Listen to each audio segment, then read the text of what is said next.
મારું નામ સોહિલ ચિસ્તિયા છે।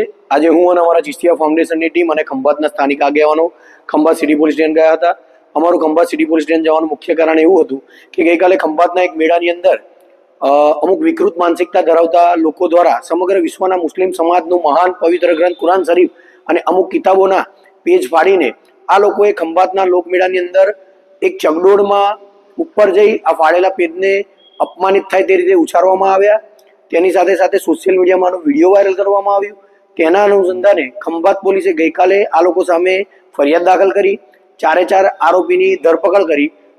અમે ખંભાત પોલીસે આરોપીની ધરપકડ કરી તેની કામગીરીને બિરદાવીએ છીએ, પણ તેમ છતાં અમારે આજે જવાનું મુખ્ય કારણ એવું હતું કે ખંભાત પોલીસને અમે લેખિત અને મૌખિક રજૂઆત કરી અને આપ મીડિયાના માધ્યમથી પણ અમે જણાવવા માંગીએ છીએ કે જે આ 4 આરોપીને પકડવામાં આવ્યા 4 આરોપીની ઉંમર 18 વર્ષથી ઓછી છે, એટલે આ લોકોએ આ કામ કરેલું નથી, આ કામ બીજા દ્વારા કરાવડાવ્યું છે અને કરાવવાનું કારણ હિન્દુ મુસ્લિમ એકતા જોખમાય, શાંતિ દોડાય અને પલિતો ચંપાય તે છે।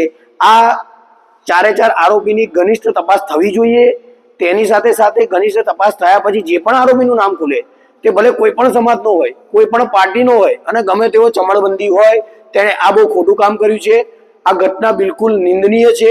આનાથી સમગ્ર મુસ્લિમ સમાજની લાગણી દુભાઈ છે, સમગ્ર મુસ્લિમ સમાજ રોષે ભરાયો છે, જેથી કરી અમારી પોલીસ પ્રશાસનને એવી રજૂઆત છે કે આ ઘનિષ્ઠ તપાસ બાદ જે પણ આરોપીનું નામ નીકળે તેની સામે કાયદેસરની કાર્યવાહી થવી જોઈએ, તેની સામે કડકમાં કડક પગલાં લેવા જોઈએ, તાત્કાલિક ધોરણે ધરપકડ થવી જોઈએ અને આ વિડીયો સોશિયલ મીડિયામાંથી ડિલીટ થવું જોઈએ।